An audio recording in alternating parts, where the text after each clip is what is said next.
اور وہ تجارت کے سلسلے میں دور دراز کے ممالک کی طرف سیاحی کرتے رہتے تھے۔ ان کے تجارتی قافلے ایک جانب بحر ہند سے لے کر بحیرہ روم تک اور دوسری جانب جنوب عرب میں عمان و یمن سے لے کر شمال میں فلسطین و شام تک چلتے رہتے تھے۔ اس طرح یہ بڑی بڑی تجارتی شاہراہیں انہی کے قبضے میں تھیں اور ان کے بڑے بڑے تجارتی کارواں مال و اسباب سے لدے ہوئے آتے جاتے رہتے تھے۔ موسم گرما میں ان کے سفر شمال میں شام کی طرف ہوتے اور موسم سرما میں جنوب میں عمان و یمن کی طرف۔ آبادی کا بیشتر حصہ اسی تجارت پر گزر بسر کرتا، اپنا بیشتر سرمایہ تجارتی کاموں میں لگائے رکھتا۔ قافلوں کی واپسی پر منافع آپس میں تقسیم ہوتے۔ یہ تاجر پیشہ لوگ دوسرے باشندوں کی بنسبت آسودہ تھے۔ ان میں سے قبیلہ قریش کا تجارتی مقام تو بہت بلند تھا، بلکہ وہ عرب کی پوری تجارت پر حاوی تھے، جس کی شہادت خود اللہ جل شانہ نے اپنے کلام مقدس میں دی ہے۔ ناظرین، حضرت محمد صلی اللہ علیہ وآلہ وسلم نے خانوادہ قریش میں ہی آنکھیں کھولیں اور اسی تجارتی ماحول میں نشو نما پائی، لہٰذا آپ تجارت جیسے مقدس پیشے سے الگ کیسے رہ سکتے تھے؟ آپ کے چچا ابو طالب بھی تاجر تھے اور تجارت کے لیے دور دراز کے سفر اختیار کیا کرتے تھے۔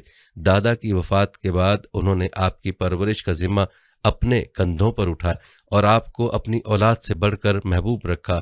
اسی محبت کی بنا پر آپ کو اپنے ساتھ سفر پر بھی لے جانے لگے۔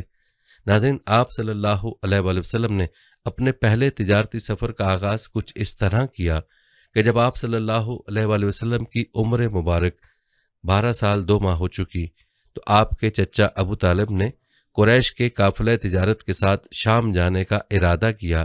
مصائب سفر کے خیال سے ابو طالب کا ارادہ آپ کو ہمراہ لے جانے کا نہ تھا۔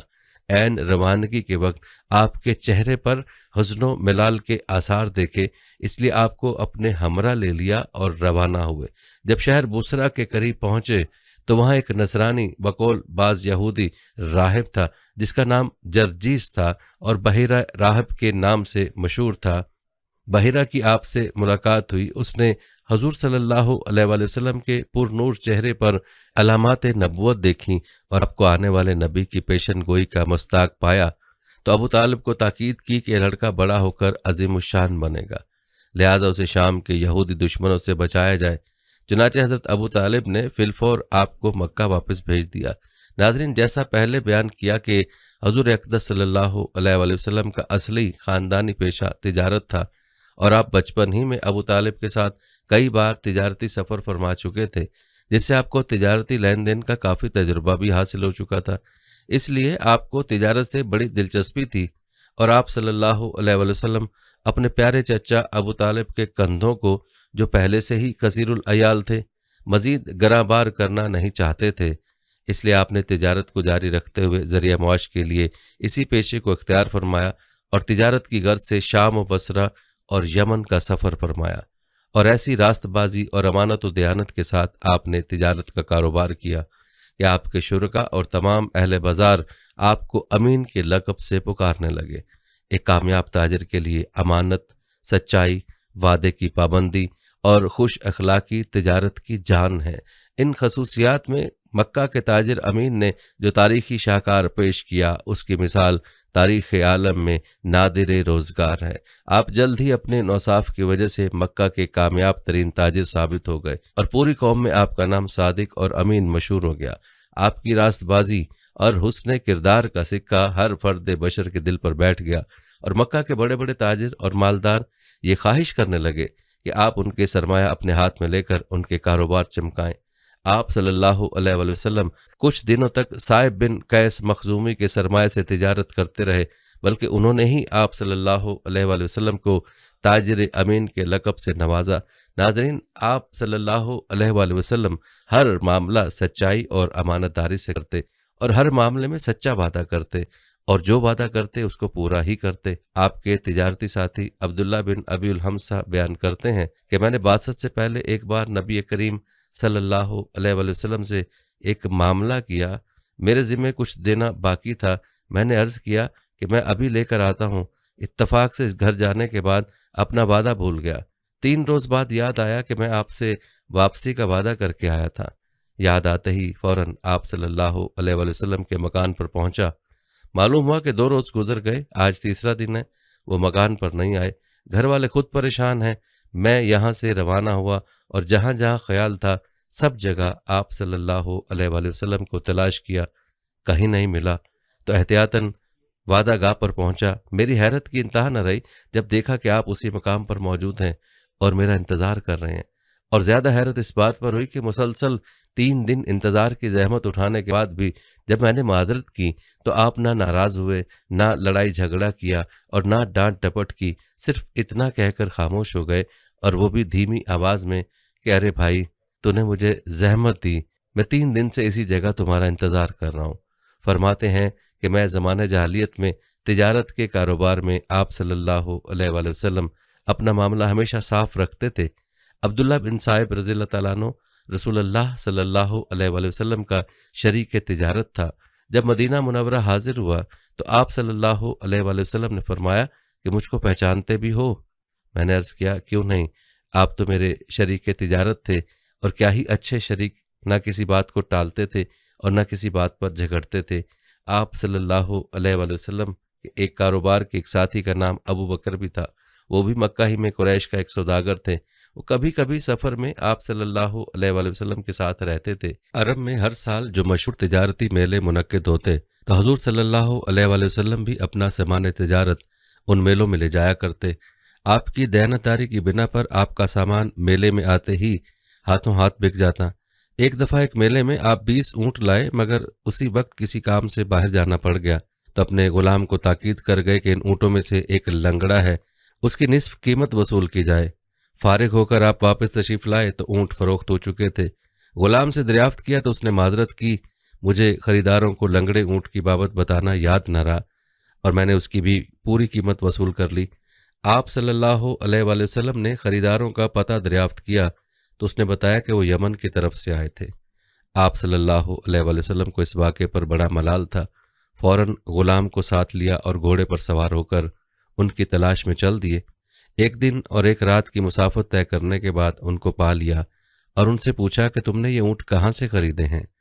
وہ بولے کہ ہمارے مالک نے ہمیں یمن سے میلے میں محمد بن عبداللہ کے تمام اونٹ خریدنے کے لیے بھیجا اور تاکید کی تھی کہ اس کے سوا کسی اور سے کچھ سامان نہ خریدنا۔ ہم وہاں 3 دن تک محمد صلی اللہ علیہ وآلہ وسلم کے مال کو تلاش کرتے رہے۔ آخر 3 دن کے بعد ان کا مال منڈی میں آیا تو ہم نے اطلاع پاتے ہی خرید لیا۔ آپ نے فرمایا بھائیو، ان اونٹوں میں سے ایک اونٹ لنگڑا ہے، سودا کرتے ہوئے میرا ملازم بتانا بھول گیا، اب وہ اونٹ مجھے دے دو اور اس کی قیمت واپس لے لو، یا پھر اس کی آدھی قیمت مجھ سے وصول کر لو۔ اتفاق سے ابھی تک انہیں اونٹ کے لنگڑے پن کا علم نہ ہوا تھا، مگر آپ صلی اللہ علیہ وآلہ وسلم نے وہ اونٹ دیکھتے ہی فوراً پہچان لیا اور وہ اونٹ ان سے لے کر اس کی قیمت واپس کر دی۔ بعد میں جب آپ صلی اللہ علیہ وآلہ وسلم نے اعلان نبوت فرمایا تو انہوں نے کہا ہم تو پہلے ہی سوچتے تھے کہ ایسا شخص کوئی معمولی آدمی نہیں ہو سکتا۔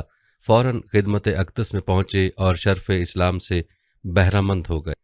ان واقعات سے یہ واضح ہوتا ہے کہ آپ نے بیرون تجارت میں بھی حصہ لیا اور آپ مکہ میں گھوم پھر کر بھی کاروبار کیا کرتے تھے، بلکہ ابو طالب کے ساتھ آپ بچپن ہی میں بعض تجارتی سفر کر چکے تھے، ہر قسم کا تجربہ حاصل ہو چکا تھا اور آپ کے حسن معاملے کی شہرت ہر طرف پھیل چکی تھی۔ نوخیز و نوجوان محمد صلی اللہ علیہ وآلہ وسلم گلہ بانی سے آگے بڑھ کر میدان تجارت میں آئے تو آپ کے تعلقات وسیع ہوئے، لوگوں کو آپ کو آزمانے اور پرکھنے کا موقع ملا، مگر یہ حقیقت ہے کہ جن لوگوں نے آپ کو زیادہ قریب سے دیکھا وہی آپ کے سب سے زیادہ گرویدہ ہوئے۔ اور ایک عجیب بات یہ ہے کہ صرف 10-12 سال کے عرصے میں آپ کی غیر معمولی امانت داری، راست بازی اور سچائی نے سب ہی مکہ والوں کو یہاں تک موہ لیا کہ وہ آپ کا نام لینا بے ادبی سمجھنے لگے۔ یہی مکہ کے بڑے بڑے تاجر اور سیٹھ جن کو اپنی دولت پر ناز تھا، جن کو اپنے بین الاقوامی تعلقات پر فخر تھا کہ ان کے تجارتی قافلے شام، یمن اور فارس وغیرہ جاتے ہیں، افریقہ کے بازاروں میں ان کا لین دین ہوتا ہے، ان ملکوں کے امیروں اور بادشاہوں سے ان کی راہ و رسم ہے، ان سے اپنی بات منوا سکتے ہیں۔ یہی روسائے قریش جو اپنے سوا کسی کو نظر میں نہیں لاتے تھے، جو دوسروں کی گردنیں اپنے سامنے جھکوانا چاہتے تھے، جن کے مشاعروں کی جان ان کے وہ فخریہ قصیدے ہوا کرتے تھے جن میں وہ اپنی عظمت اور بڑائی کے ترانے گاتے اور کوئی ان کا توڑ کرتا تو لڑ پڑتے تھے، یہاں تک کہ خون ریز جنگ کی نوبت آ جاتی تھی۔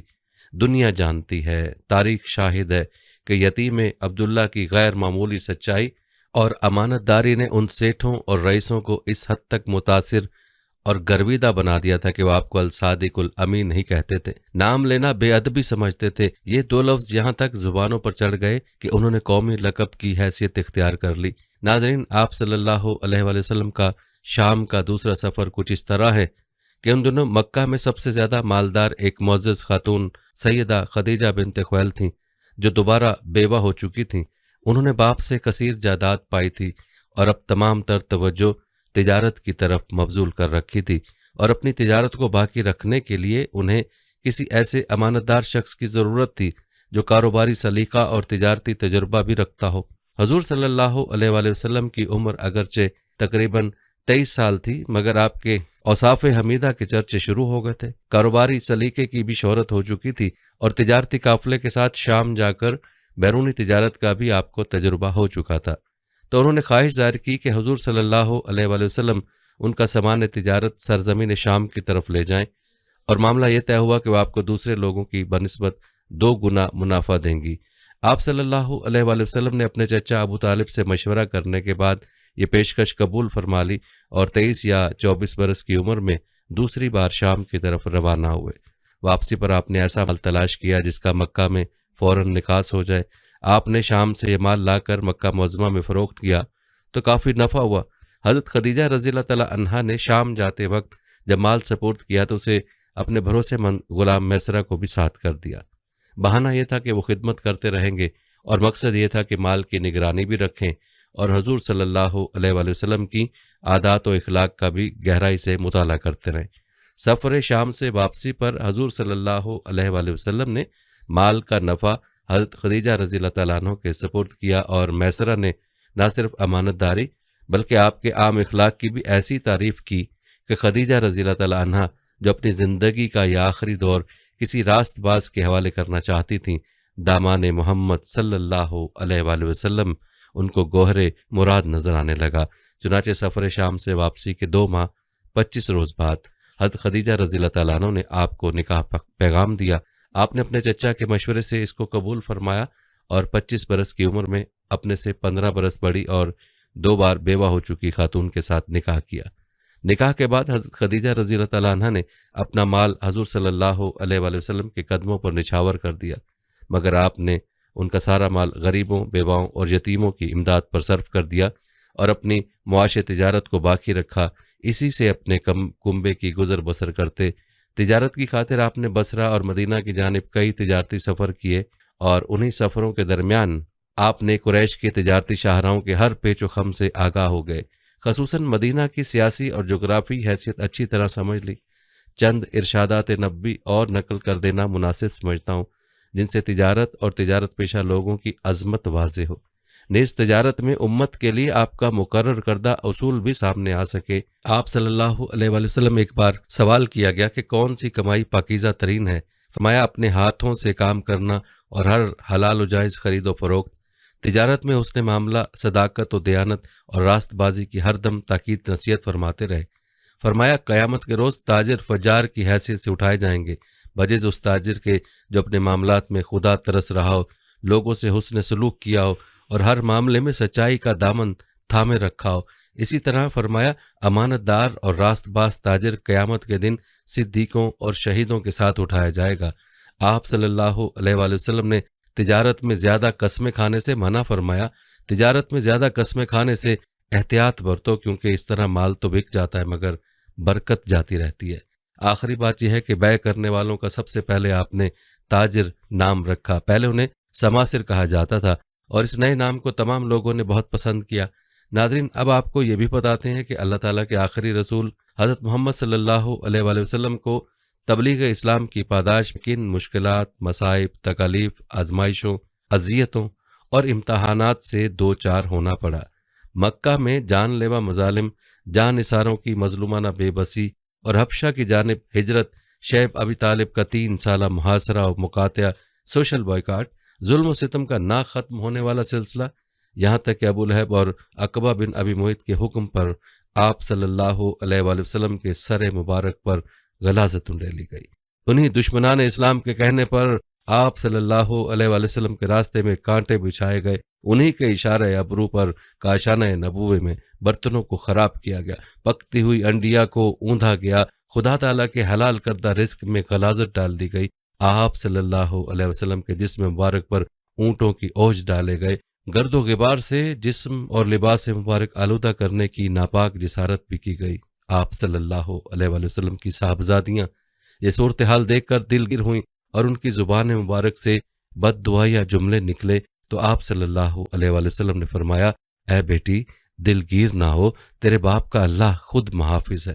گویا ظلم، ستم، اذیت، تکلیف، ذہنی کوفت اور جسمانی تشدد جیسا وحشیانہ اور غیر انسانی برتاؤ آپ صلی اللہ علیہ وسلم سے برتا گیا، لیکن ان سب کچھ کے باوجود آپ صلی اللہ علیہ وسلم کے صبر و تحمل، عفو و درگزر، ضبط و برداشت اور استقلال میں ذرہ برابر کمی نہیں آئی، اور آج تک تاریخ آپ صلی اللہ علیہ وسلم کے رحم و کرم، عزت، ثابت قدمی اور فراخی اور حوصلے کی داستانیں سنا رہی ہیں۔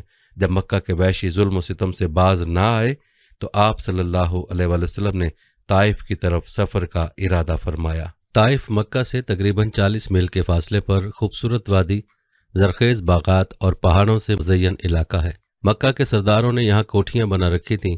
قبیلہ ثقیف یہاں آباد تھا، یہ عرب کا طاقتور قبیلہ تھا۔ قریش کی اس قبیلے سے رشتہ داریاں بھی تھیں۔ یہاں 3 بھائی عبد، یالیل، مسعود اور حبیب اس قبیلے کے سردار تھے۔ بعثت نبوی صلی اللہ علیہ وسلم کا 10واں سال شوال المکرم کا مہینہ تھا۔ آپ صلی اللہ علیہ وسلم فریضہ تبلیغ کے لیے غالباً پیدل یہاں پہنچے۔ آپ صلی اللہ علیہ وسلم کے ہمراہ حضرت زید بن حارثہ رضی اللہ تعالیٰ عنہ تھے۔ 10 دن یہاں قیام فرمایا، عوام و خاص کے سامنے دین اسلام پیش کیا۔ معززین علاقہ کے مکانوں پر تشریف لے گئے اور انہیں دعوت اسلام قبول کرنے کو کہا، لیکن سب نے بے رخی کا مظاہرہ کیا۔ آخرکار آپ صلی اللہ علیہ وسلم یہاں کے سرداروں عبد، یالیل، مسعود اور حبیب کے پاس تشریف لے گئے اور ان کے سامنے اپنے آنے کا مقصد واضح فرمایا، لیکن ان بدبختوں کی بد نصیبی تو دیکھیے کہ انہوں نے آپ صلی اللہ علیہ وسلم کی دعوت کو نہ صرف ٹھکرایا بلکہ نہایت گستاخانہ رویہ اپناتے ہوئے آپ صلی اللہ علیہ وسلم کا مذاق اڑایا۔ ایک نے طنز کا نشتر چبوتے ہوئے کہا، اگر خدا تعالیٰ نے تجھے رسول بنا کر بھیجا ہے تو خانہ کعبہ کی عزت پامال کر رہا ہے۔ دوسرے نے پھپتی کستے ہوئے کہا کہ اللہ کو تیرے علاوہ اور کوئی نہیں ملا جسے وہ رسول بنا کر بھیجتا۔ تیسرے نے آواز کستے ہوئے کہا کہ اللہ کی قسم میں تیرے ساتھ بات نہیں کرتا، اگر تو واقعی اللہ کا رسول ہے جیسا کہ تیرا دعویٰ ہے تو رسول کی شان یہ نہیں ہے کہ اس سے بحث کی جائے، اور اگر تو خدا پر جھوٹ بول رہا ہے تو میری شان یہ نہیں ہے کہ تجھ جیسے جھوٹے سے بات کروں، نعوذ باللہ۔ اس کے بعد ان حرمہ نصیبوں نے طائف کے اوباشوں اور آوارہ گردوں کو آپ صلی اللہ علیہ وسلم کے پیچھے لگا دیا۔ کوئی تالی بجاتا، کوئی سیٹی بجاتا، کوئی جملے کستا، کوئی ہلڑ بازی کرتا، شور، ہڑبونگ اور اودھم مچاتے ہوئے وہ آپ صلی اللہ علیہ وسلم کو طائف کی گلیوں میں لے آئے۔ یہاں دونوں طرف لوگ صف بنائے پتھر ہاتھوں میں لیے کھڑے تھے۔ جب آپ صلی اللہ علیہ وسلم کا گزر وہاں سے ہوا تو انہوں نے آپ صلی اللہ علیہ وسلم کو پتھر مارنا شروع کیے۔ سر مبارک سے لے کر پاؤں مبارک بلکہ نالین مبارک تک آپ صلی اللہ علیہ وسلم لہو لہان ہو گئے، اور پنڈلیوں اور گھٹنوں پر گہرے زخم آئے۔ بدن مبارک سے خون مبارک بہتا ہوا قدموں تک پہنچا، قدموں سے رشتہ ہوا نالین مبارک تک پہنچ گیا۔ نالین اور قدمین آپس میں خون کی وجہ سے چمٹ گئے۔ حضرت زید بن حارثہ رضی اللہ تعالیٰ عنہ آپ صلی اللہ علیہ وسلم کو بچانے کے لیے کبھی آگے آتے، کبھی دائیں بائیں اور کبھی پیچھے۔ ان کا بھی سر لہو لہان ہو گیا۔ پتھروں کی برستی بارش میں کبھی آپ صلی اللہ علیہ وسلم بیٹھ جاتے تو طائف والے آپ صلی اللہ علیہ وسلم کی بغلوں میں ہاتھ ڈال کر دوبارہ کھڑا کر دیتے۔ چند قدم چلتے پھر بیٹھ جاتے اور وہ دوبارہ آپ صلی اللہ علیہ وسلم کی بغلوں میں ہاتھ ڈال کر کھڑا کرتے اور پتھر برساتے۔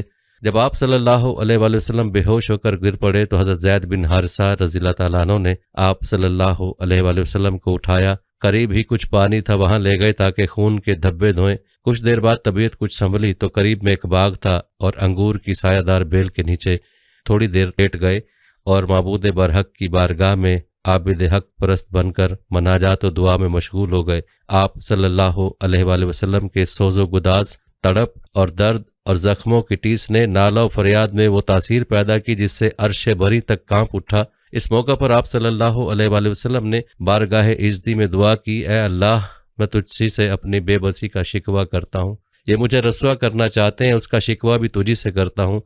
اے سارے مہربانوں سے زیادہ مہربان، اے میرے پروردگار، آپ مجھے کن کے حوالے کر رہے ہیں؟ جو مجھ سے دور ہیں، جو مجھ سے منہ چڑھا کر بات کرتے ہیں۔ اے اللہ، اگر تو مجھ سے ناراض نہیں اور اگر مجھ پر تیرا عتاب نہیں تو مجھے کسی بھی بات کی پرواہ نہیں۔ خداوند، تیری عافیت کا دامن بہت وسیع ہے۔ اے اللہ، میں پناہ مانگتا ہوں اس سے کہ مجھ پر تیرا غضب پڑے یا عتاب نازل ہو۔ تجھی کو منانا ہے اور اس وقت تک منانا ہے جب تک تو راضی نہ ہو جائے۔ یہاں سے اٹھے، کرن الصار پہاڑی سامنے تھی، اوپر نظر اٹھائی، بادل نے آپ صلی اللہ علیہ وآلہ وسلم پر سایہ کیا ہوا تھا۔ بادل پر نظر جمائی تو اس میں جبریل امین جلوہ افروز تھے۔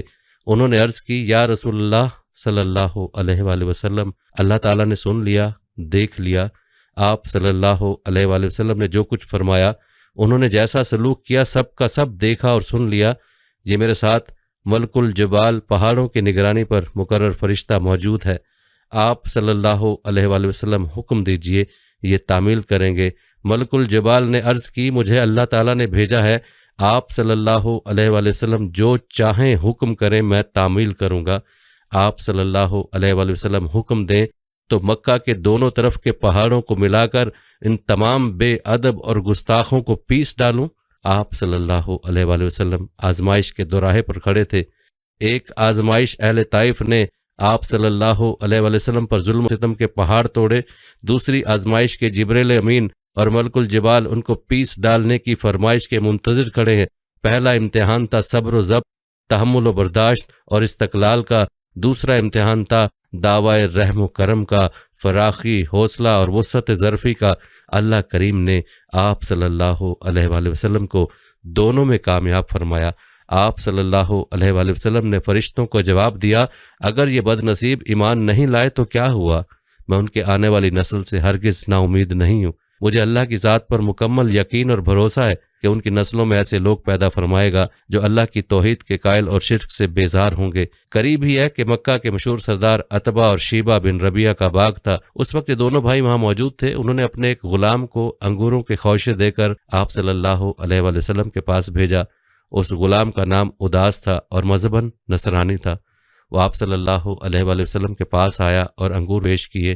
آپ صلی اللہ علیہ وآلہ وسلم نے انگور کھانے کے لیے ہاتھ بڑھایا تو زبان مبارک پر بسم اللہ الرحمن الرحیم جاری ہو گیا۔ اداس کہنے لگا، یہاں کے لوگ تو الرحمن الرحیم نہیں کہتے۔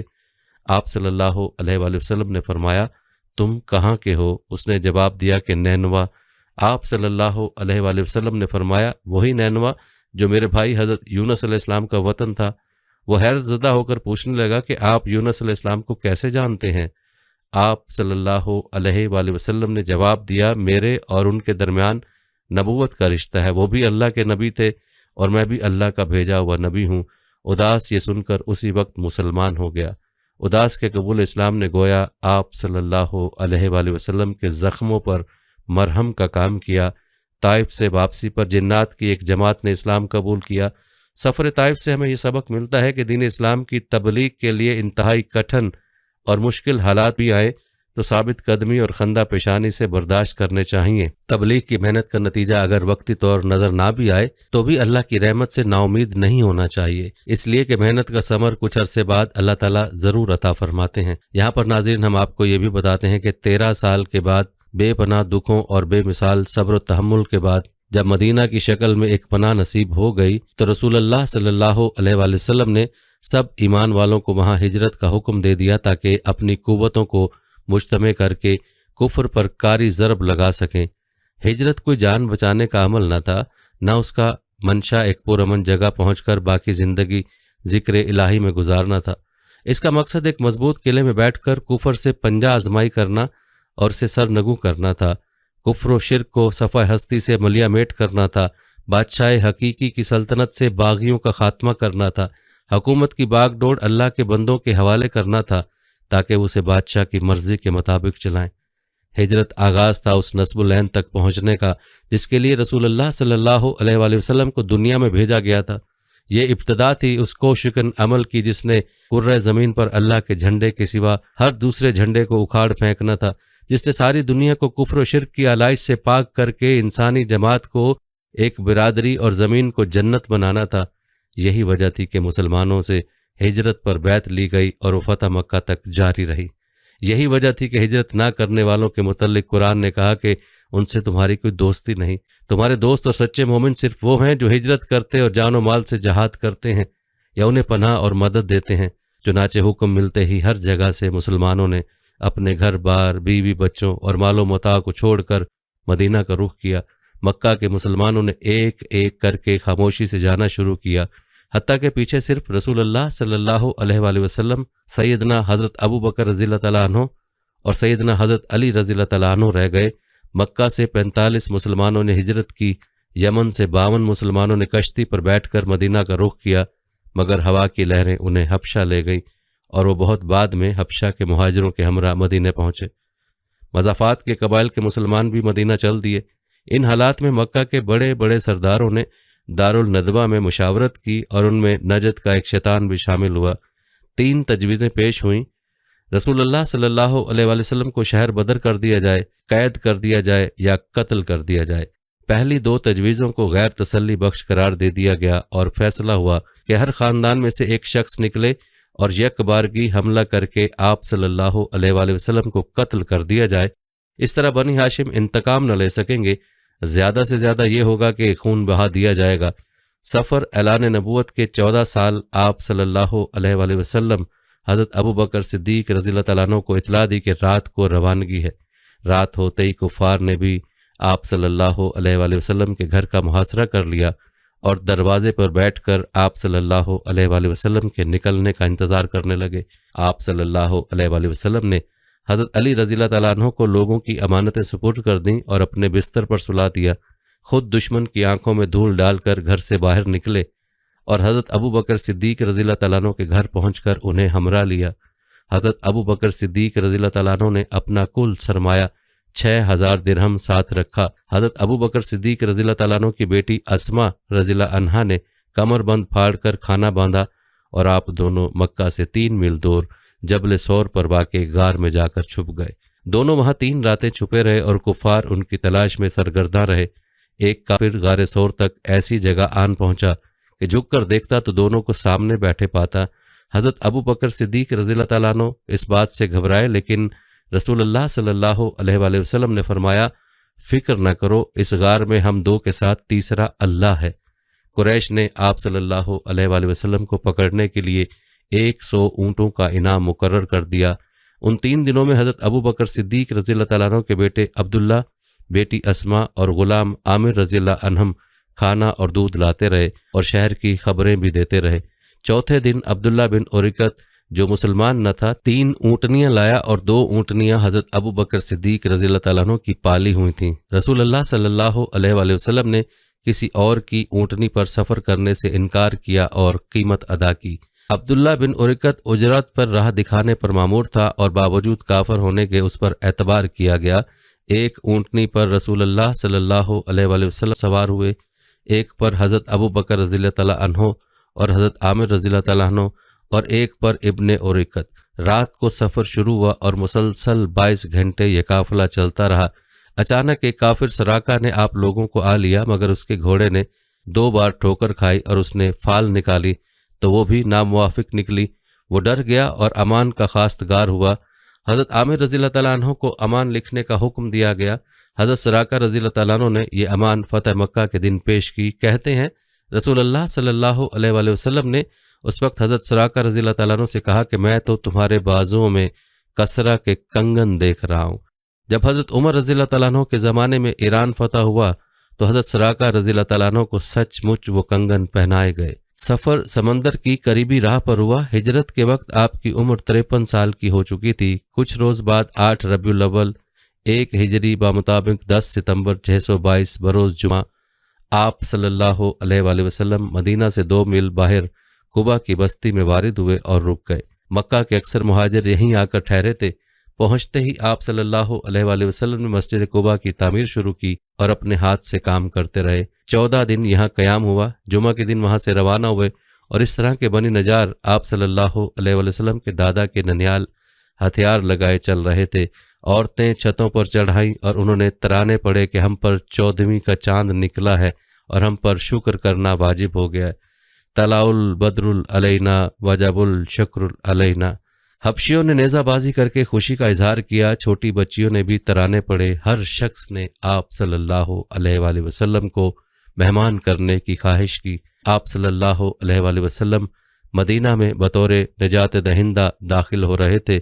پہچان کے لیے آپ صلی اللہ علیہ وآلہ وسلم کی سواری پر کپڑا تان دیا گیا۔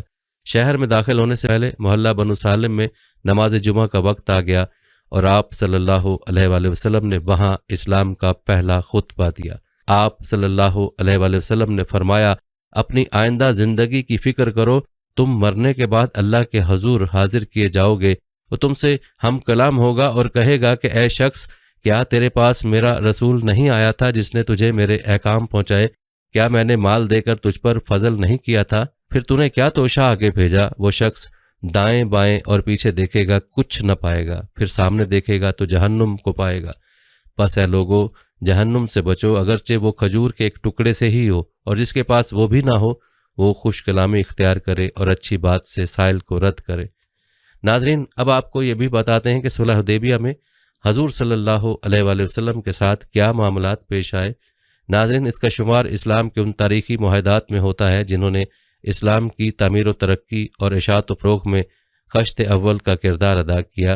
اس معاہدے کے تناظر میں حضرت صلی اللہ علیہ وآلہ وسلم کی قائدانہ صلاحیت، مدبرانہ حکمت، شعوری سیاست اور امور سلطنت میں بالغ نظری کھل کر انسانیت کے سامنے آئی، جس نے تمام سلاطین عالم کو ورطۂ حیرت میں ڈال دیا، اور وہ حضرت صلی اللہ علیہ وآلہ وسلم کے ایک کامیاب سیاسی لیڈر ہونے کا اعتراف و اقرار کیے بغیر نہ رہ سکے۔ عصر سابق اور عصر حاضر کے بہت سے غیر مسلم مفکرین کا یہ خیال ہے، اگر اس موقع پر مشرکین مکہ کی جانب سے مسلمانوں کا راستہ صاف کر دیا جاتا، وہ اپنے پلان کے مطابق عمرہ کی ادائیگی کر کے مدینہ واپس چلے جاتے اور اس تاریخی مصالحت کی نوبت نہ آتی، تو آج تاریخی مذاہب میں جو اسلام کو کلیدی حیثیت حاصل ہے وہ کبھی نہ ہوتی۔ آئیے سیرت نبوی صلی اللہ علیہ وآلہ وسلم کی روشنی میں اس واقعے کے خد و خال، پس منظر، پیش منظر اور حالات و واقعات کا بنظر غائر جائزہ لیتے ہیں۔ مسلمانوں کو مکہ جیسا مقدس شہر چھوڑتے ہوئے 6 سال کا عرصہ گزر چکا تھا۔ مدینہ رہتے ہوئے بھی ان کے دل و دماغ میں بیت اللہ بستا تھا۔ حرم کی پرنور فضاؤں میں گزرے ہوئے لمحات کے دوران لبیک اللہم لبیک کی لگائی ہوئی روح پرور صدائیں ہر وقت ان پر عشق الہی کا سحر طاری کیے رکھتی تھیں۔ ان پرانی یادوں کو تازہ کرنے اور کعبۃ اللہ کی شرف زیارت سے مشرف ہونے کا شوق ہر آن ان کے قلوب میں مچلتا تھا۔ دوسری طرف مکہ کے حالات اور مشرکین کا اسلام کو پھلتے پھولتے دیکھ کر مسلمانوں پر شدید غم و غصہ اس راہ شوق میں سب سے بڑی رکاوٹ تھا۔ علیم و خبیر ذات کی طرف سے غیبی نظام حرکت میں آیا اور اس نے مایوسیوں کے ان گھٹا ٹوپ اندھیروں میں امید کی کرن کو نمودار کر کے اس مبارک سفر کے لیے ایک سبب پیدا فرما دیا۔ ہوا یہ کہ حضرت صلی اللہ علیہ وآلہ وسلم نے خواب دیکھا کہ آپ صلی اللہ علیہ وآلہ وسلم صحابہ کرام رضی اللہ تعالیٰ عنہ ہمراہ امن کے ساتھ مکہ میں داخل ہوئے اور عمرہ کیا۔ پھر بعض صحابہ نے سر کا حلق کروایا اور بعض نے سر منڈوایا۔ نبی کا خواب چونکہ وحی کے درجے میں ہوتا ہے، اس لیے یہ خواب گویا اللہ کی طرف سے حکم تھا کہ آپ صلی اللہ علیہ وآلہ وسلم اپنے ساتھیوں کو لے کر مکہ جائیں اور عمرے کی ادائیگی کریں۔ یہ خواب سنتے ہی صحابہ کرام رضی اللہ تعالیٰ عنہ کے دلوں میں محبت الہیہ کی چنگاری بھڑک اٹھی اور وہ خانہ خدا کی زیارت کے لیے بھرپور تیاری میں مصروف ہو گئے۔ نبی کریم صلی اللہ علیہ وآلہ وسلم یکم ذی القعدہ 6 ہجری بروز پیر 1400 افراد کے قافلے کے ساتھ مکہ کے لیے روانہ ہوئے۔ چونکہ سفر کا مقصد خالصتاً عمرہ ادا کرنا تھا اور جنگ کا کوئی ارادہ نہیں تھا، اس لیے ضروری ہتھیاروں کے علاوہ کوئی سامان جنگ ساتھ نہ لائے۔ قربانی کے جانور بھی ساتھ تھے۔ ذوالحلیفہ پہنچ کر عمرے کا احرام باندھا اور جانوروں کو گلے میں کلاوا یعنی نشانی ڈالا۔ ناظرین، مکہ معظمہ سے 9 میل کے فاصلے پر ایک کنواں ہے جس کا نام حدیبیہ ہے۔ اسی کنویں کے نام سے وہ گاؤں منسوب ہے۔ حضرت خالد بن ولید رضی اللہ تعالیٰ عنہ جو اس وقت تک مشرف بے سلام نہیں ہوئے تھے، مسلمانوں کی آمد کا سن کر 200 آدمیوں کی جماعت کے ساتھ روانہ ہوئے اور حدیبیہ کے مقام پر آپ صلی اللہ علیہ وآلہ وسلم کے قافلے کو روک لیا۔ معروضی صورتحال کے پیش نظر نبی کریم صلی اللہ علیہ وآلہ وسلم نے حضرت خراش بن امیہ خزائی رضی اللہ تعالیٰ عنہ کو ایک اونٹ پر سوار کر کے بطور قاصد اہل مکہ کی طرف یہ کہلا کر بھیجا کہ ہمارے اس سفر کا مقصد صرف بیت اللہ کی زیارت اور عمرے کی ادائیگی ہے، ہم آپ سے نہ جنگ کرنے آئے ہیں اور نہ ہی کوئی اسلحہ ساتھ لائے ہیں، لہٰذا ہمارے لیے حرم کے دروازے کھول دیں اور ہم سے کوئی مزاحمت نہ کریں۔ اہل مکہ نے تمام تر سفارتی آداب کو بالائے طاق رکھتے ہوئے قاصد کے اونٹ کو قتل کر دیا اور پھر ان کے قتل کے درپے ہو گئے۔ حضرت خراش رضی اللہ تعالیٰ عنہ ان سے بچ بچاؤ کر کے نکل آئے اور واپس آ کر نبی کریم صلی اللہ علیہ وآلہ وسلم کو ساری صورتحال سے مطلع کیا۔ مشرکین کی جانب سے مسلمانوں کے ساتھ اس شدید مزاحمتی رویے سے آپ صلی اللہ علیہ وآلہ وسلم سمجھ گئے کہ اب ان کے ساتھ ٹھوس انداز میں بات کرنے اور ان کو پوری طرح قائل کرنے کے سوا کوئی چارہ نہیں ہے۔ چنانچہ آپ صلی اللہ علیہ وآلہ وسلم نے حضرت عمر رضی اللہ تعالیٰ عنہ کو بطور سفیر اہل مکہ سے بات چیت کرنے اور امن و امان کی ضمانت دینے کے لیے جانے کو کہا۔ حضرت عمر رضی اللہ تعالیٰ عنہ نے یہ کہہ کر جانے سے معذرت کر لی کہ یہ مصالحت کا موقع ہے، جبکہ میرا تند و تیز مزاج احتیاط کے باوجود مزاحمت کی صورتحال پیدا کر سکتا ہے۔ حضرت عمر رضی اللہ تعالیٰ عنہ کی جانب سے یہ انکار معاذ اللہ حکم نبوی کی نافرمانی کے زمرے میں نہیں آتا، بلکہ یہ منشاء نبوت کی تکمیل کے لیے تھا کہ کہیں اس موقع پر میرے منہ سے انجانے میں نکلا ہوا لفظ مصالحت کے عمل کو متاثر نہ کر دے، جس سے نبی کریم صلی اللہ علیہ وآلہ وسلم کو تکلیف پہنچے۔ اس کے بعد آپ صلی اللہ علیہ وآلہ وسلم نے حضرت عثمان رضی اللہ تعالیٰ عنہ کو قریش مکہ سے گفتگو کے لیے روانہ کیا اور ساتھ ہی مکہ میں موجود ضعفاء مسلمین جو ہجرت نہیں کر سکے تھے اور مکہ میں مسلسل مشرکین کے مظالم کا شکار تھے کے نام پیغام بھیجا کہ وہ حوصلہ رکھیں اور پر امید رہیں کہ اللہ تعالیٰ عنقریب فتح نصیب فرمائے گا اور اپنے دین کو غالب فرمائے گا۔ حضرت عثمان رضی اللہ تعالیٰ عنہ اپنے ایک عزیز ابان بن سعید رضی اللہ تعالیٰ عنہ کی پناہ میں مکہ داخل ہوئے اور سرداران قریش سے بات چیت کی۔ انہوں نے عمرے کی اجازت دینے سے صاف انکار کر دیا۔ البتہ حضرت عثمان رضی اللہ تعالیٰ عنہ کی شرافت کی وجہ سے انہیں تنہا طواف کرنے کی اجازت دے دی۔ کہتے ہیں کہ محبت کی خوشبو ہزاروں میل کے فاصلے پر بھی محسوس ہوتی ہے۔ محب اور محبوب کے درمیان ایک رمز ہوتی ہے جو زمانے کی رکاوٹوں کو عبور کرتی ہوئی دونوں کے دلوں کی تار ہلاتی ہے۔ ایسا ہی کچھ منظر اس موقع پر سامنے آیا کہ جب قریش مکہ کی جانب سے حضرت عثمان رضی اللہ تعالیٰ عنہ کو انفرادی طور پر عمرہ ادا کرنے کی اجازت دی گئی تو انہوں نے دو ٹوک جواب دیا کہ ادھر میرے محبوب صلی اللہ علیہ وآلہ وسلم حرم کے در و دیوار دیکھنے کو ترستے رہیں اور ادھر میں آپ صلی اللہ علیہ وآلہ وسلم کے بغیر اطمینان سے طواف کرتا پھروں، ایسا ممکن نہیں۔ دوسری جانب حدیبیہ کے مقام پر بعض صحابہ کرام نے کہہ دیا کہ حضرت عثمان رضی اللہ تعالیٰ عنہ تو مزے سے طواف کر رہے ہوں گے اور ہم ادھر بیت اللہ کی ایک جھلک دیکھنے کو بےتاب ہیں، تو نبی کریم صلی اللہ علیہ وآلہ وسلم نے حضرت عثمان رضی اللہ تعالیٰ عنہ پر بے پناہ اعتماد کا اظہار کرتے ہوئے فرمایا کہ عثمان ہرگز میرے بغیر طواف نہیں کر سکتا۔ بہرحال حضرت عثمان رضی اللہ تعالیٰ عنہ نبی کریم صلی اللہ علیہ وآلہ وسلم کے بغیر طواف کرنے پر قطعاً آمادہ نہ ہوئے اور قریش نے حضرت عثمان رضی اللہ تعالیٰ عنہ کو روک لیا۔ ادھر حدیبیہ میں خبر مشہور ہو گئی کہ حضرت عثمان رضی اللہ تعالیٰ عنہ کو شہید کر دیا گیا ہے۔ ناظرین، حضرت عثمان رضی اللہ تعالیٰ عنہ کی شہادت کی خبر مسلمانوں پر آسمانی بجلی بن کر گری۔ نبی کریم صلی اللہ علیہ وآلہ وسلم صدمے سے نڈھال تھے۔ آپ صلی اللہ علیہ وآلہ وسلم نے طبل جنگ بجاتے ہوئے ارشاد فرمایا، ہم عثمان کا بدلہ لیے بغیر یہاں سے نہیں جائیں گے۔ اس وقت آپ صلی اللہ علیہ وآلہ وسلم کیکر کے درخت کے سائے میں تشریف فرما تھے۔ آپ صلی اللہ علیہ وآلہ وسلم نے اپنے ساتھ موجود 1400 صحابہ کرام سے قصاص عثمان پر بیعت لی۔ سب سے پہلے بیعت کرنے والے صحابی حضرت ابو سنان رضی اللہ تعالیٰ عنہ تھے۔ اس خبر سے صحابہ کرام اس قدر غم و غصے کی کیفیت میں تھے کہ بعض نے کئی بار بیعت کر کر کے حرمت عثمان رضی اللہ تعالیٰ عنہ کے لیے جان قربان کرنے کا عزم مصمم ظاہر کیا۔ چنانچہ حضرت سلمہ بن اکوع رضی اللہ تعالیٰ عنہ نے 3 مرتبہ بیعت کی، شروع، درمیان اور آخر میں۔ جب سب صحابہ کرام رضی اللہ تعالیٰ عنہ بیعت کر چکے تو آپ صلی اللہ علیہ وآلہ وسلم نے اپنے بائیں ہاتھ کو دائیں ہاتھ پر رکھا اور ارشاد فرمایا، یہ بیعت عثمان کی جانب سے ہے۔ یہ حضرت عثمان رضی اللہ تعالیٰ عنہ کے لیے بڑے اعزاز کی بات تھی۔ چنانچہ آپ رضی اللہ تعالیٰ عنہ اپنی مجالس میں اس بات کا تحدیث بالنعمہ کے طور پر ذکر فرماتے اور ارشاد فرماتے، میری جانب سے رسول اللہ صلی اللہ علیہ وآلہ وسلم کا بایاں ہاتھ میرے دائیں ہاتھ سے کہیں بہتر تھا۔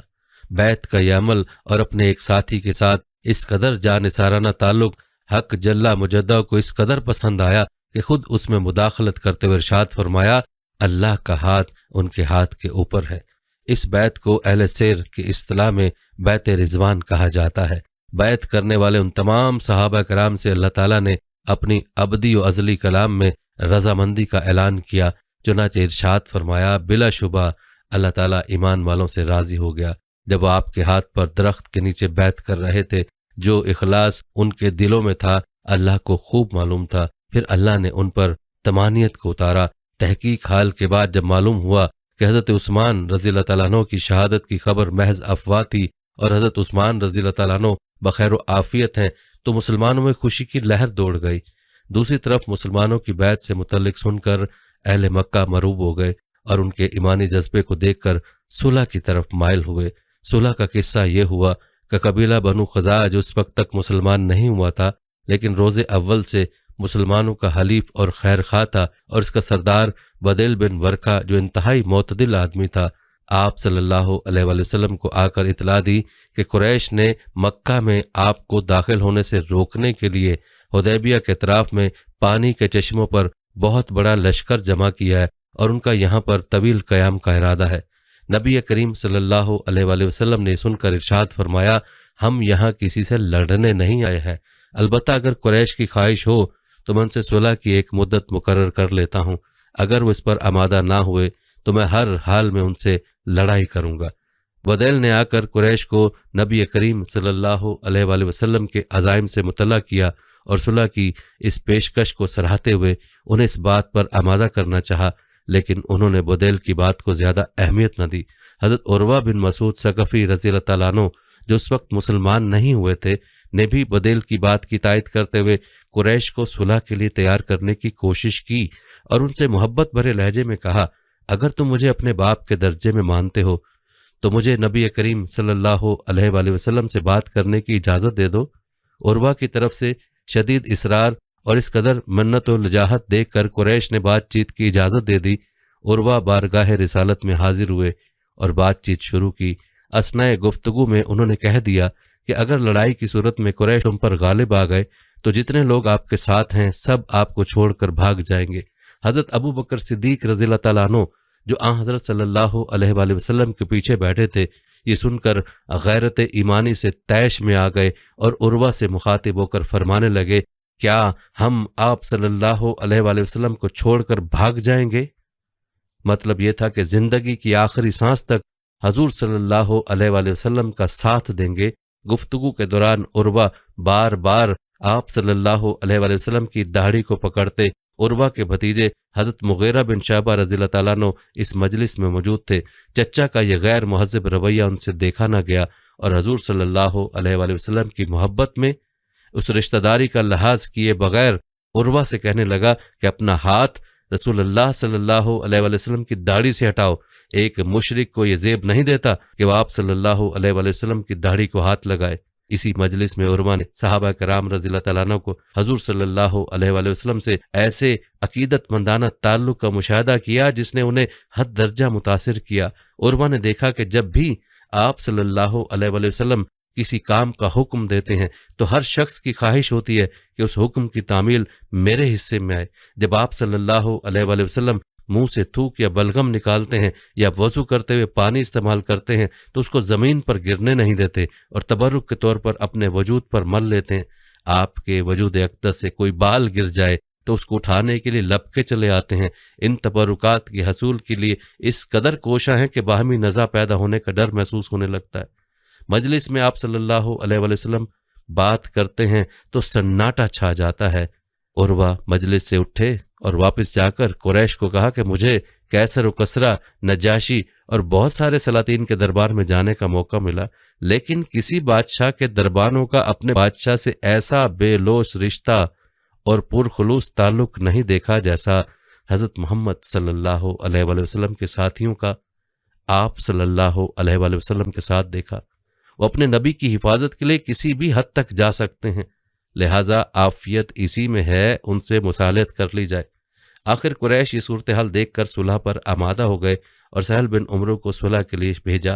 شرائط صلح طے ہونے کے بعد آپ صلی اللہ علیہ وآلہ وسلم نے حضرت علی رضی اللہ تعالیٰ عنہ سے یہ تاریخی صلح نامہ تحریر کروایا۔ ناظرین، مسلمانوں اور قریش کے درمیان درج ذیل باتوں پر اتفاق رائے ہوا کہ مسلمان اس سال بغیر عمرے کے واپس چلے جائیں اور آئندہ سال آ کر عمرہ ادا کریں، لیکن 3 دن سے زیادہ قیام کی اجازت نہیں ہوگی اور کسی قسم کا اسلحہ ساتھ لانے کے مجاز بھی نہیں ہوں گے سوائے تلواروں کے، اور وہ بھی نیام کے اندر ہوں گے۔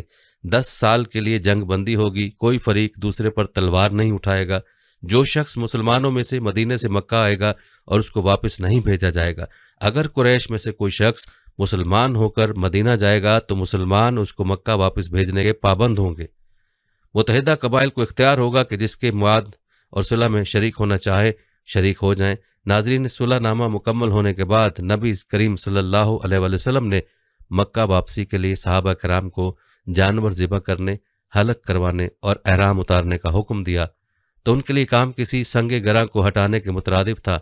بیت اللہ دیکھنے کی جستجو لے کر آنے والے ان عشاقان الہی پر بغیر عمرے کے جانا اس قدر دشوار گزار مرحلہ تھا کہ نبی کریم صلی اللہ علیہ وآلہ وسلم نے 3 بار جانوروں کو ذبح کرنے کا حکم دیا، لیکن ایک شخص بھی نہ اٹھا۔ نبی کریم صلی اللہ علیہ وآلہ وسلم نے اپنی زوجہ حضرت ام سلمہ رضی اللہ تعالیٰ عنہ سے بطور شکایت اس کا ذکر کیا تو انہوں نے صحابہ کرام رضی اللہ تعالیٰ عنہ کی طرف سے صفائی دیتے ہوئے کہا کہ وہ اس وقت سخت صدمے سے نڈھال ہیں، ان کی جانب سے یہ معاملہ طبعی اور فطری ہے، اس کی وجہ سے آپ ان پر ناراض نہ ہوں۔ آپ صلی اللہ علیہ وآلہ وسلم کو اس قضیے کے حل کے لیے ایک تجویز پیش کی کہ آپ خود ان کے سامنے جانور ذبح کر کے سر منڈوائیں تو وہ بھی تعمیل حکم کے لیے تیار ہو جائیں گے۔ چنانچہ نبی کریم صلی اللہ علیہ وآلہ وسلم نے ایسا ہی کیا تو صحابہ کرام رضی اللہ تعالیٰ عنہ نے آپ کو دیکھ کر قربانی شروع کر دی۔ تقریباً 2 ہفتے حدیبیہ میں قیام کے بعد نبی کریم صلی اللہ علیہ وآلہ وسلم واپس مدینہ روانہ ہو گئے۔ صلح حدیبیہ کی اکثر شرائط مسلمانوں کے اجتماعی، مذہبی اور تبلیغی امور کے خلاف جاتی تھیں۔ اس صلح نامہ کا ایجنڈا بظاہر مسلمانوں کے مصالحے اور مفاد عامہ کے بالکل برعکس تھا، جس پر تمام صحابہ کرام میں خاصی تشویش پائی جاتی تھی۔ بالخصوص وہ رکت امیز منظر جب دیکھنے کو ملا کہ سہیل کے بیٹے ابو جندل رضی اللہ تعالیٰ عنہ زنجیروں میں جکڑے ہوئے لائے گئے اور اس قدر گریہ زاری سے مدینے جانے پر اصرار کیا کہ صحابہ کرام کی ہچکیاں بند گئیں اور اس کا تحمل نہ کر سکے، لیکن معاہدے کی وجہ سے نبی کریم صلی اللہ علیہ وآلہ وسلم نے انہیں تسلی دیتے ہوئے ساتھ لے جانے سے انکار کر دیا۔ حضرت عمر رضی اللہ تعالیٰ عنہ سے ضبط نہ ہو سکا اور یہ کہہ بیٹھے، یا رسول اللہ، ہم یہ ذلت کیوں گوارا کریں؟ بعد میں حضرت عمر رضی اللہ تعالیٰ عنہ اپنے انفاذ پر بہت شرمندہ ہوئے اور اس کے کفارے کے طور پر بہت سے غلام آزاد کیے۔ نبی کریم صلی اللہ علیہ وآلہ وسلم کی اس سیاسی بصیرت کو اس وقت تو کوئی نہ سمجھ سکا، لیکن جنگ بندی کے باعث حضور صلی اللہ علیہ وآلہ وسلم نے دعوت کا دائرہ وسیع کر دیا، عوام سے نکل کر خاص تک اسلام کا پیغام پہنچایا، سلاطین کو دعوتی خطوط تحریر کیے، صلح کی وجہ سے اپنا اسلام پوشیدہ رکھنے والوں کو بھی اظہار کا موقع ملا۔ نتیجہ یہ ہوا کہ صلح حدیبیہ کے ٹھیک 2 سال بعد 8 ہجری میں مکہ فتح ہوا، قبائل اسلام میں داخل ہوئے اور اسلام کو تمام ادیان عالم پر غلبہ نصیب ہوا۔ اس وقت صحابہ کرام کو اس بات کا ادراک ہوا کہ نبی کریم صلی اللہ علیہ وآلہ وسلم کس 2 رس سوچ کے مالک ہیں، اور آپ صلی اللہ علیہ وآلہ وسلم کی نگاہ میں کیا سیاسی منظرنامہ تھا جس کی وجہ سے آپ صلی اللہ علیہ وآلہ وسلم ان کڑی شرطوں کے باوجود صلح پر راضی ہوئے۔ ناظرین، یہاں پر آپ کو یہ بھی بتاتے ہیں کہ ہجرت مدینہ کے بعد ایک ہی حج ہے جو حضور اکرم صلی اللہ علیہ وآلہ وسلم نے فتح مکہ کے بعد ادا فرمایا۔ یہی آپ کا آخری حج تھا جس میں آپ صلی اللہ علیہ وآلہ وسلم نے فریضہ نبوت کی ادائیگی، تبلیغ اسلام اور خدا کا پیغام خلق کے خدا تک پہنچا دینے کی گواہی میدان عرفات میں مجمع عام سے لی، اور اس گواہی پر پھر خود اللہ تعالیٰ کو بھی گواہ بنایا۔ اس طرح دعوت اسلام کو اٹھانے، انسانوں کی تعلیم و تنظیم و تربیت اور تزکیہ کرنے، اور پھر ایک عظیم الشان صالح گروہ کے جہاد کی مدد سے اسلامی نظام کا کامل نمونہ پیش کر دینے کا کارنامہ سر انجام دیا۔ رسول اکرم صلی اللہ علیہ وآلہ وسلم پوری امت اور امت کے واسطے سے پوری انسانیت کے لیے اسوہ ہیں۔ حج کے بارے میں آپ صلی اللہ علیہ وآلہ وسلم کے اسوہ حسنہ کا یہ بیان ہمارے صحابی رسول حضرت جابر رضی اللہ تعالیٰ عنہ پیش فرماتے ہیں۔ جب وہ بہت بوڑھے ہو گئے تو حضرت حسین رضی اللہ تعالیٰ کے پوتے امام باقر آپ کی خدمت میں حاضر ہوئے اور ان سے حضور اکرم صلی اللہ علیہ وآلہ وسلم کے حج کی بابت پوچھا۔ حضرت جابر نے ہاتھ کے اشارے سے 9 تک گنتی کر کے فرمایا، بیٹے واقعہ یہ ہے کہ رسول اللہ صلی اللہ علیہ وآلہ وسلم مدینے آ کر رہے تو 9 سال تک آپ صلی اللہ علیہ وآلہ وسلم نے کوئی حج نہیں کیا۔ پھر ہجرت کے 10ویں سال آپ صلی اللہ علیہ وآلہ وسلم نے عام اعلان کرایا کہ اس سال آپ صلی اللہ علیہ وآلہ وسلم حج کے لیے تشریف لے جائیں گے۔ یہ اطلاع پاتے ہی بہت بڑی تعداد میں لوگ مدینے آ کر جمع ہونے لگے۔ ہر ایک کی آرزو تھی کہ اس مبارک سفر میں آپ صلی اللہ علیہ وآلہ وسلم کے ہمراہ جائے اور آپ صلی اللہ علیہ وآلہ وسلم کی پیروی کرے اور وہی کچھ کرے جو آپ صلی اللہ علیہ وآلہ وسلم کرتے دیکھیں۔ آخر کار مدینے سے روانہ ہونے کا وقت آیا اور یہ پورا قافلہ نبی اکرم صلی اللہ علیہ وآلہ وسلم کی قیادت میں مدینے سے روانہ ہو کر ذوالحلیفہ کے مقام پر پہنچا، اور اس دن قافلے نے اسی مقام پر قیام کیا۔ دوسرے روز نبی اکرم صلی اللہ علیہ وآلہ وسلم نے ذوالحلیفہ میں نماز پڑھی اور پھر آپ اپنی قصبہ اونٹنی پر سوار ہوئے۔ اونٹنی آپ صلی اللہ علیہ وآلہ وسلم کو لے کر قریب کے بلند میدان بیدا پر پہنچی۔ بیدا کی بلندی سے جب میں نے چاروں طرف نگاہ دوڑائی، مجھے آگے پیچھے دائیں بائیں حد نظر تک آدمی ہی آدمی نظر آئے، کچھ سوار تھے اور کچھ پیدل۔ خدا کے رسول صلی اللہ علیہ وآلہ وسلم ہمارے درمیان میں تھے، اور آپ صلی اللہ علیہ وآلہ وسلم پر قرآن نازل ہوتا تھا، اور آپ صلی اللہ علیہ وآلہ وسلم قرآن کے مفہوم اور مطلب کو خوب سمجھتے تھے۔ لہٰذا حکم خداوند کے تحت آپ صلی اللہ علیہ وآلہ وسلم جو کچھ بھی کرتے تھے ہم لوگ بھی وہی کرتے۔ یہاں پہنچ کر آپ صلی اللہ علیہ وآلہ وسلم نے بلند آواز سے توحید کا تلبیہ پڑھا، میں حاضر ہوں میرے اللہ، میں حاضر ہوں، میں حاضر ہوں، تیرا کوئی شریک نہیں، میں حاضر ہوں، یقیناً ساری تعریف ہی تیرے لیے، سارے احسانات تیرے ہی ہیں اور بادشاہی سراسر تیری ہے، تیرا کوئی شریک نہیں۔ آپ صلی اللہ علیہ وآلہ وسلم کے رفقائے سفر نے بھی بلند آواز سے تلبیہ پڑھا، اور آپ صلی اللہ علیہ وآلہ وسلم بھی اپنا تلبیہ برابر پڑھتے رہے۔ حضرت جابر رضی اللہ تعالیٰ عنہ فرماتے ہیں، دراصل اس سفر میں ہماری نیت صرف حج ادا کرنے کی تھی۔ جب ہم سب لوگ نبی اکرم صلی اللہ علیہ وآلہ وسلم کی معیت میں بیت اللہ پہنچے تو نبی صلی اللہ علیہ وآلہ وسلم نے سب سے پہلے حجر اسود کا استلام کیا، پھر طواف شروع کیا، اور پہلے 3 چکروں میں آپ صلی اللہ علیہ وآلہ وسلم نے رمل فرمایا، پھر 4 چکروں میں معمولی رفتار سے چلے، پھر آپ صلی اللہ علیہ وآلہ وسلم مقام ابراہیم پر آئے اور یہ آیت تلاوت فرمائی، اور مقام ابراہیم علیہ السلام کو اپنے لیے عبادت گاہ قرار دے لو۔ پھر آپ صلی اللہ علیہ وآلہ وسلم اس طرح کھڑے ہوئے کہ مقام ابراہیم آپ صلی اللہ علیہ وآلہ وسلم اور بیت اللہ کے درمیان تھا۔ آپ صلی اللہ علیہ وآلہ وسلم نے 2 رکعت نماز ادا فرمائی۔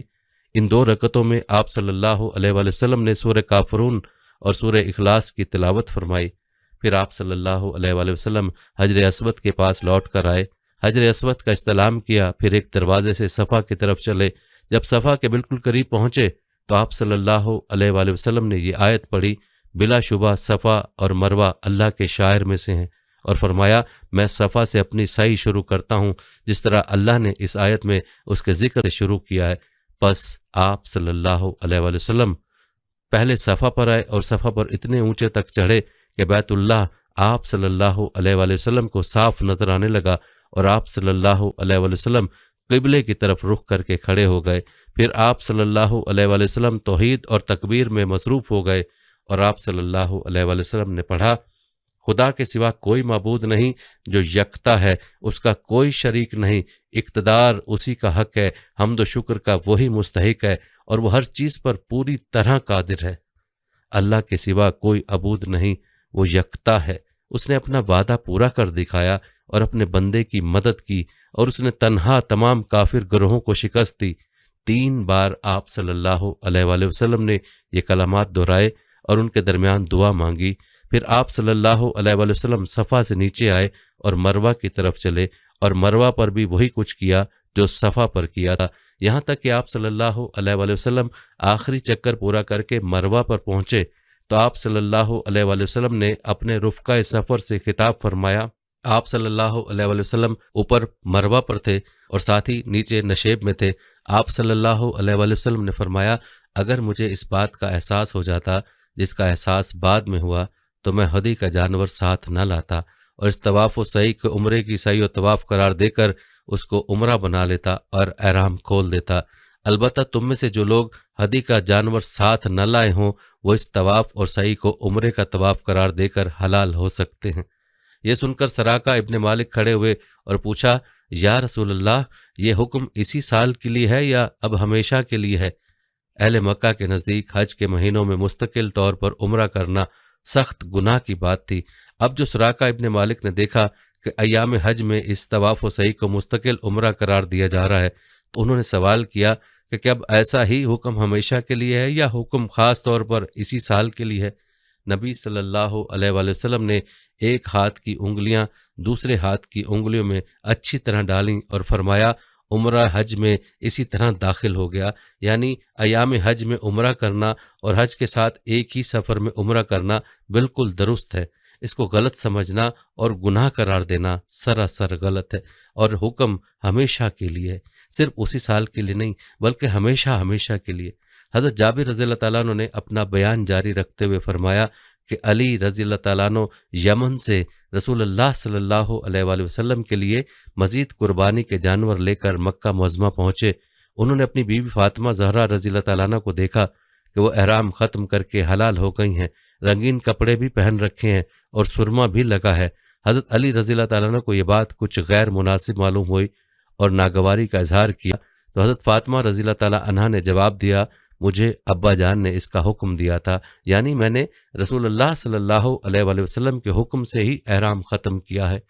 رسول اللہ صلی اللہ علیہ وآلہ وسلم حضرت علی رضی اللہ تعالیٰ عنہ کی طرف متوجہ ہوئے اور پوچھا، اے علی، جب تم نے احرام باندھا اور تلبیہ پڑھا تو کیا نیت کی؟ یعنی صرف حج کی نیت کی تھی یا حج اور عمرہ دونوں کی نیت کی تھی؟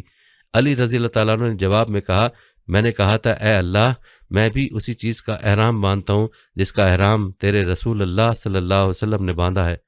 رسول اللہ صلی اللہ علیہ وآلہ وسلم نے ان سے کہا، میں تو چونکہ اپنے ساتھ ہدی کا جانور لے کر آیا ہوں اس لیے میرے احرام کھولنے کی گنجائش نہیں ہے، اور تم نے بھی وہی نیت کر لی ہے جو میری ہے، لہٰذا تمہارے لیے بھی احرام کھول کر حلال ہونے کی گنجائش نہیں ہے۔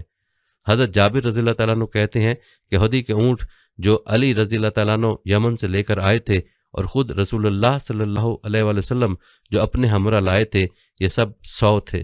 سارے صحابہ نے رسول اللہ صلی اللہ علیہ وآلہ وسلم کی ہدایت کے مطابق احرام کھول دیے اور بال کٹوا کر حلال ہو گئے۔ البتہ نبی صلی اللہ علیہ وآلہ وسلم اور وہ صحابہ رضی اللہ تعالیٰ عنہ جو ہدی کا جانور ساتھ لائے تھے اور احرام باندھے رہے، پھر جب یوم ترویہ آیا یعنی ذی الحج کی 8 تاریخ ہو گئی تو سارے لوگ منی کی طرف روانہ ہوئے، اور ان لوگوں نے بھی حج کا احرام باندھا جو عمرہ کر کے احرام ختم کر چکے تھے۔ اور نبی صلی اللہ علیہ وآلہ وسلم اپنی اونٹنی قصبہ پر سوار ہو کر منی کو روانہ ہوئے۔ وہاں آپ صلی اللہ علیہ وآلہ وسلم نے ظہر، عصر، مغرب، عشاء اور فجر کی 5 نمازیں ادا فرمائیں۔ فجر کی نماز کے بعد آپ صلی اللہ علیہ وآلہ وسلم نے منی میں کچھ دیر اور ٹھہرے رہے، یہاں تک کہ جب سورج نکل آیا تو آپ صلی اللہ علیہ وآلہ وسلم عرفات کی طرف روانہ ہوئے، اور آپ صلی اللہ علیہ وآلہ وسلم نے حکم دیا کہ نمرہ کے مقام پر آپ صلی اللہ علیہ وآلہ وسلم کے لیے صوف کا خیمہ نصب کیا جائے۔ قریش کو اس میں ذرا شک نہ تھا کہ رسول اللہ صلی اللہ علیہ وآلہ وسلم مشعر الحرام کے پاس ہی وقوف فرمائے، جیسا کہ زمانہ جاہلیت میں ہمیشہ قریش کرتے رہے تھے، لیکن آپ صلی اللہ علیہ وآلہ وسلم مشعر الحرام کی حدود سے آگے نکل آئے اور میدان عرفات کی حدود میں آئے۔ آپ صلی اللہ علیہ وآلہ وسلم نے حکم دیا تھا کہ نمرہ کے مقام پر آپ صلی اللہ علیہ وآلہ وسلم کے لیے خیمہ نصب کیا جائے۔ چنانچہ خیمہ نصب کر دیا گیا تھا اور آپ صلی اللہ علیہ وآلہ وسلم نے اسی خیمے میں قیام فرمایا تھا۔ پھر جب سورج ڈھلنے لگا تو آپ صلی اللہ علیہ وآلہ وسلم نے حکم دیا کہ آپ کی اونٹنی قصبہ پر کجاوا کس دیا جائے۔ چنانچہ اونٹنی پر کجاوا کس دیا گیا۔ آپ صلی اللہ علیہ وآلہ وسلم اونٹنی پر سوار ہوئے اور وادی عرفہ کے نشیب میں پہنچے۔ وہاں آپ صلی اللہ علیہ وآلہ وسلم نے اونٹنی پر سوار ہو کر لوگوں سے خطاب کیا، لوگوں، ناحق کسی کا خون بہانا اور ناروا طریقے پر کسی کا مال لینا تمہارے لیے حرام ہے، بالکل اسی طرح حرام ہے جس طرح آج کے دن اس مہینے اور اس شہر میں تمہارے لیے حرام ہے، اور تم حرام سمجھتے ہو۔ خوب سمجھ لو کہ دور جاہلیت کی ساری چیزیں میرے دونوں قدموں کے نیچے روند دی گئی ہیں، اور زمانہ جاہلیت کا خون معاف ہے، اور سب سے پہلے میں اپنے خاندان کا خون یعنی ربیعہ بن الحارث بن عبد المطلب کے فرزند کا خون معاف کرنے کا اعلان کرتا ہوں۔ جو بنی سعد کے قبیلے میں دودھ پینے کے لیے رہا کرتے تھے، ان کو قبیلہ حذیل کے لوگوں نے قتل کر ڈالا تھا، اور دور جاہلیت کے سارے سودی مطالبے اب سوخت ہو گئے تھے، اور اس سلسلے میں بھی سب سے پہلے اپنے چچا عباس بن عبد المطلب کے سودی مطالبات کے ختم کرنے کا اعلان کرتا ہوں۔ آج ان کے سارے سودی مطالبات ختم ہیں۔ اے لوگو، خواتین کے حقوق کے معاملے میں خدا سے ڈرتے رہو۔ تم نے ان کو اللہ کی امانت کے طور پر اپنے قید نکاح میں لیا ہے، اور ان سے لذت اندوزی اللہ کے کلمے اور قانون ہی کے ذریعے تمہارے لیے حلال ہوئی ہے۔ تمہارا ان پر خاص حق یہ ہے کہ جس شخص کا تمہیں اپنے گھر میں آنا ناپسند ہو، ان کو تمہارے بستر پر بیٹھنے کا موقع نہ دیں، اور اگر وہ خطا کر بیٹھیں تو تنبیہ کے طور پر تم ان کو معمولی سزا دے سکتے ہو، اور ان کا خاص حق تم پر یہ ہے کہ تم اپنی حیثیت اور وسعت کے مطابق کشادہ دلی سے ان کے لباس اور کھانے پینے کا اہتمام کرو، اور میں تمہارے درمیان وہ سرچشمہ ہدایت چھوڑ کر جا رہا ہوں کہ اگر تم اسے مضبوطی سے پکڑے رہے اور اس کی رہنمائی میں چلتے رہے تو کبھی تم راہ حق سے نہیں بھٹکو گے۔ یہ سر چشمہ ہدایت ہے اللہ کی کتاب، اور قیامت کے روز اللہ تعالیٰ تم سے میرے بارے میں دریافت فرمائے گا کہ میں نے خدا کا پیغام تم لوگوں تک پہنچا دیا یا نہیں۔ بتاؤ تم وہاں میرے بارے میں خدا کو کیا جواب دو گے؟ حاضرین نے یک زبان ہو کر کہا، ہم گواہی دیتے ہیں کہ آپ صلی اللہ علیہ وآلہ وسلم نے تبلیغ کا حق ادا کر دیا، آپ صلی اللہ علیہ وآلہ وسلم نے سب کچھ پہنچا دیا، اور آپ صلی اللہ علیہ وآلہ وسلم نے نصح و خیر خواہی میں کوئی دقیقہ نہیں چھوڑا۔ اس پر آپ صلی اللہ علیہ وآلہ وسلم نے اپنی شہادت کی انگلی آسمان کی طرف اٹھائی، پھر لوگوں کی طرف اس سے اشارہ کرتے اور جھکاتے ہوئے 3 بار کہا، اے اللہ تو بھی گواہ رہے، اے اللہ تو بھی گواہ رہے، اے اللہ تو بھی گواہ رہے، میں نے تیرا پیام اور تیرے احکام تیرے بندوں تک پہنچا دیے، اور تیرے یہ بندے گواہ ہیں کہ میں تبلیغ کا حق ادا کر دیا۔ پھر حضرت بلال رضی اللہ تعالیٰ عنہ نے اذان دی اور اقامت کہی، اور آپ صلی اللہ علیہ وآلہ وسلم نے ظہر کی نماز پڑھائی۔ ظہر اور عصر کی نمازیں ایک ساتھ پڑھنے کے بعد آپ صلی اللہ علیہ وآلہ وسلم ٹھیک اس مقام پر رہے جہاں وقوف کیا جاتا ہے۔ پھر آپ صلی اللہ علیہ وآلہ وسلم نے اپنی اونٹنی قصبہ کا رخ ادھر موڑ دیا جدھر بڑی بڑی چٹانیں ہیں، اور سارا مجمع آپ صلی اللہ علیہ وآلہ وسلم کے سامنے ہو گیا، جس کے سب ہی پیدل تھے۔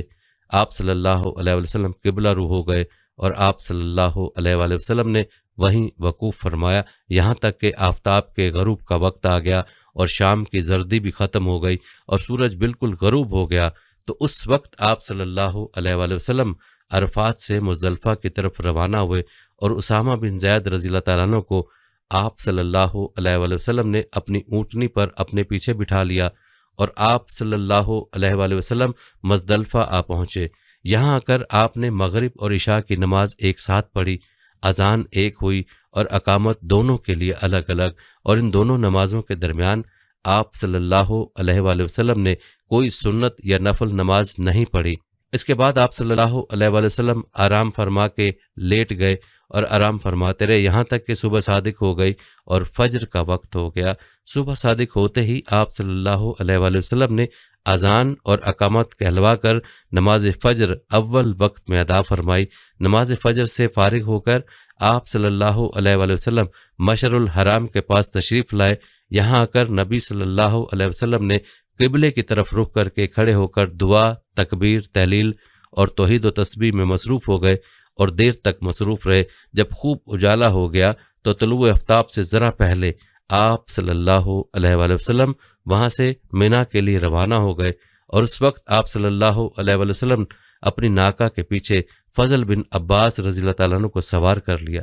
جب آپ صلی اللہ علیہ وآلہ وسلم وادی محصر کے درمیان پہنچے تو آپ صلی اللہ علیہ وآلہ وسلم نے اپنی اونٹنی کو ذرا تیز کر دیا، پھر محصر سے نکل کر آپ صلی اللہ علیہ وآلہ وسلم نے رمی فرمائی، 7 کنکریاں اس پر پھینک کر ماری، اور ہر کنکری پھینکتے ہوئے آپ صلی اللہ علیہ وآلہ وسلم اللہ اکبر کہتے جاتے تھے۔ یہ کنکریاں چھوٹی چھوٹی ٹھیکریوں کی طرح تھیں۔ آپ صلی اللہ علیہ وآلہ وسلم نے نشیبی مقام سے جمرہ پر یہ رمی کی۔ جب آپ رمی سے فارغ ہوئے تو قربان گاہ کی طرف روانہ ہوئے۔ وہاں آپ نے 36 اونٹ اپنے دستے مبارک سے قربان کیے اور باقی اونٹ حضرت علی رضی اللہ تعالیٰ عنہ کے حوالے کیے، جن کی قربانی حضرت علی رضی اللہ تعالیٰ عنہ نے کی، اور آپ صلی اللہ علیہ وآلہ وسلم نے حضرت علی کو اپنا ہدایہ کے اونٹوں میں شریک فرمایا۔ پھر آپ صلی اللہ علیہ وآلہ وسلم نے حکم دیا کہ قربانی کے ہر اونٹ میں سے ایک ٹکڑا لیا جائے، چنانچہ ہر ایک میں سے ایک ایک ٹکڑا لے کر دیگچے میں ڈالا گیا اور پکایا گیا۔ پھر نبی اکرم صلی اللہ علیہ وآلہ وسلم اور حضرت علی رضی اللہ تعالیٰ عنہ دونوں نے اس گوشت میں سے تناول فرمایا اور اس کا شوربہ بھی پیا۔ پھر نبی اکرم صلی اللہ علیہ وآلہ وسلم اپنی اونٹنی پر سوار ہوئے اور طواف زیارت کے لیے بیت اللہ کی طرف روانہ ہوئے۔ ظہر کی نماز آپ صلی اللہ علیہ وآلہ وسلم نے مکے میں پہنچ کر ادا فرمائی۔